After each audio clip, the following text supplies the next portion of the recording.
How to hide desktop icons in Windows 11. Hey everyone, welcome back to the channel.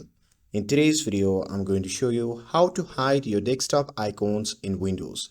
Super fast and super easy. So now without further ado, let's get started.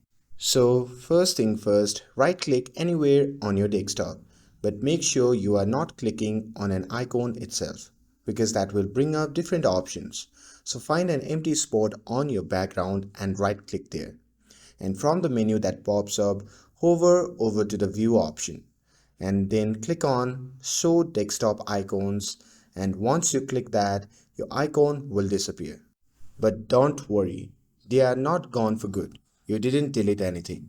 So to bring them back, just repeat the process. So right click on the desktop, go to view and click show desktop icons again. And you will also see a little check mark next to it, which shows whether it's currently turned on or off. And that's it. Super simple, right?